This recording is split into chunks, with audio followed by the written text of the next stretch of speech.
Hello बच्चों, इस सवाल में बोला है a substance is in the solid form at 0 degree celsius. The amount of heat added to this substance and is temperature are plotted in the graph. If the relative specific heat capacity of solid substance is 0.5, find from the graph the mass of the substance, the specific latent heat of the melting process and specific heat of the substance in the liquid state. तो सबसे पहले अपन को ध्यान रखना है कि यहाँ पे 0 डिग्री पे वो सॉलिड था, ठीक है। तो ओ से ए में यहाँ पे सेंसिबल हीटिंग हो रही है, मतलब सॉलिड गर्म होगा। ए से बी में मेल्टिंग होगी, ठीक है। बी पे वो लिक्विड बन चुका होगा, लिक्विड। और बी से सी में अगेन सेंसिबल हीटिंग हो रही होगी, लिक्विड गर्म हो रहा होगा। देन इसके बाद ये वाला जो पॉइंट होगा ये होगा 800 कैलोरी। ये वाला पॉइंट आप देखोगे तो ये हो जाएगा 1600 कैलोरी।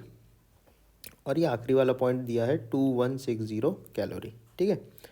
तो अपन को एक चीज़ देखना है कि ये जो है ओ से ए, 0 से 80 डिग्री जब वो गया तो उसकी हीटिंग हो रही है, तो उसका टेम्परेचर बढ़ रहा है 80 डिग्री से, और हीट एनर्जी रिक्वायर है 800 कैलोरी, ठीक है। नेक्स्ट 80 डिग्री पे वो मेल्ट हो रहा है, मतलब फेस चेंज हो रहा है। देन 80 से 120 डिग्री जो तीसरा पार्ट हो रहा है उसमें अगेन वो हीट अप हो रहा है। अच्छा, मेल्टिंग प्रोसेस में उसको कितनी हीट रिक्वायर हो रही है वो एक बार देख लेते हैं। दैट इज़ 1600 माइनस 800, तो ये हो जाएगा 800।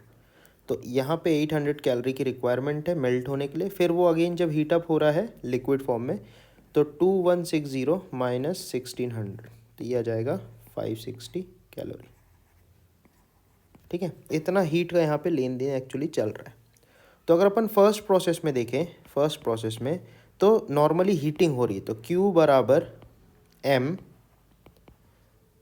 S डेल्टा टी, तो S इंटू डेल्टा टी, ये अपन को पता करना था, ठीक है।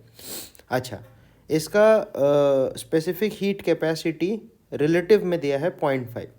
तो रिलेटिव स्पेसिफिक हीट कैपेसिटी से अपन को अगर स्पेसिफिक हीट कैपेसिटी निकालनी है तो S निकालने के लिए अपन वाटर का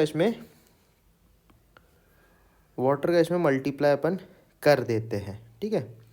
तो वाटर का होता है 1000 कैलोरी पर केजी पर डिग्री सेल्सियस इंटू 0.5, तो आ जाएगा 500 कैलोरी पर केजी पर डिग्री सेल्सियस, ठीक है।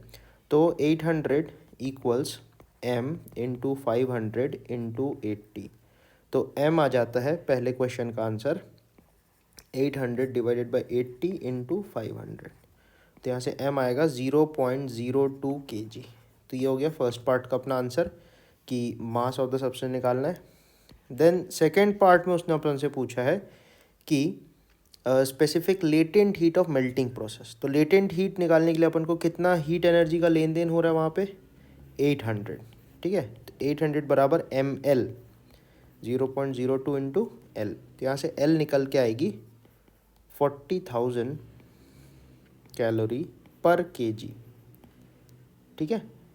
और अगर इसको ग्राम्स में आप करने जाओगे तो डिवाइडेड बाय 1000 आप कर सकते हो, ठीक है।